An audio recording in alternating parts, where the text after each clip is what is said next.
Assalamualaikum warahmatullahi wabarakatuh. Halo teman-teman, gimana kabarnya hari ini? Semoga dalam keadaan sehat dan selalu bahagia. Perkenalkan, nama saya Nur Laila, NIM 22010302017 dari jurusan Ilmu Al-Quran dan Tafsir, Fakultas Usuluddin dan Humaniora, UIN Antasari Banjarmasin. Video ini dibuat untuk memenuhi tugas ujian akhir semester mata kuliah Bahasa Indonesia yang diampu oleh Ibu Fitriani. Di video ini saya akan membawakan materi Bahasa Indonesia kelas 11 yaitu tentang teks prosedur. Kata prosedur dalam Kamus Besar Bahasa Indonesia memiliki arti tahap kegiatan untuk menyelesaikan suatu aktivitas.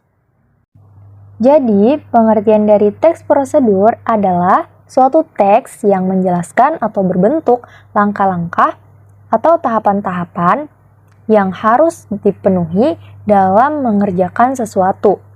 Seperti langkah-langkah dalam membuat masakan, membuat kerajinan, atau bahkan cara sederhana yaitu cara mematikan komputer atau laptop. Ternyata teks prosedur itu bukan hanya satu loh teman-teman, melainkan memiliki beberapa jenis berdasarkan tingkat kesulitannya, yaitu ada teks prosedur sederhana, teks prosedur kompleks, dan teks prosedur protokol. Yang pertama, teks prosedur sederhana adalah teks yang berisi panduan atau langkah-langkah dalam melakukan sesuatu secara singkat. Biasanya hanya terdiri dari 2 atau 3 langkah saja, seperti cara mengganti baterai remote televisi. Teks prosedur kompleks. Sesuai dengan namanya, teks prosedur kompleks berarti berisi banyak arahan atau langkah secara mendetail sehingga harus diikuti secara teliti dan sesuai arahan. Teks prosedur ini biasanya memerlukan dokumen atau peralatan yang banyak macamnya. Contohnya yaitu seperti cara mendaftar UTBK. Yang terakhir yaitu teks prosedur protokol. Teks prosedur protokol berisi langkah-langkah yang tidak harus berurutan dan bisa dikerjakan bagian mana saja terlebih dahulu. Namun, meski begitu, tujuan yang ingin dicapai tetap tidak akan berubah. Contohnya, teks prosedur tentang cara memasak mie instan. Dalam prakteknya, kita bisa mengubah urutan memasak mie instan seperti merebus mie atau menuang bumbu terlebih dahulu tak jadi masalah. Kemudian, struktur teks prosedur. Yang pertama ada tujuan. Tujuan merupakan pengantar tentang topik yang akan dijelaskan dalam teks. Yang kedua adalah langkah-langkah. Langkah-langkah ini berupa perincian petunjuk yang disarankan kepada pembaca terkait topik yang telah ditentukan. Dan yang ketiga adalah penegasan ulang. Penegasan ulang ini berupa harapan atau manfaat apabila petunjuk-petunjuk itu dijalankan dengan baik. Berikut ini adalah contoh teks prosedur berjudul Kiat Berwawancara Kerja. Pada paragraf pertama merupakan tujuan dari teks prosedur.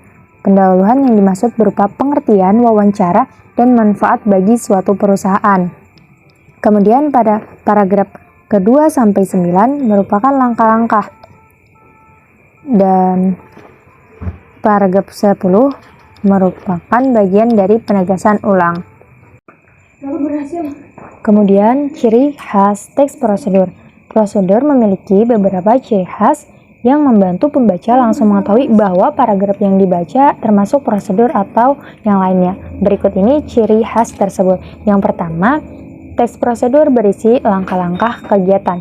Ciri pertama ini adalah berisi langkah dari suatu kegiatan, entah itu langkah dalam membuat suatu menu masakan, kerajinan tangan, dan lain sebagainya. Yang kedua adalah berbentuk poin-poin penting.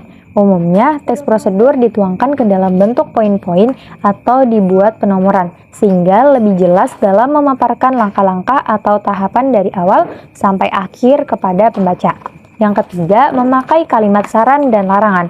Isi di dalam paragraf prosedur biasanya berupa kalimat saran dan juga kalimat larangan. Kalimat saran diberikan penulis untuk membantu membaca melalui tahapan atau langkah-langkah membuat sesuatu dengan benar. sehingga hasilnya juga benar sekaligus sesuai dengan harapan. Yang keempat, disusun secara detail dan sistematis.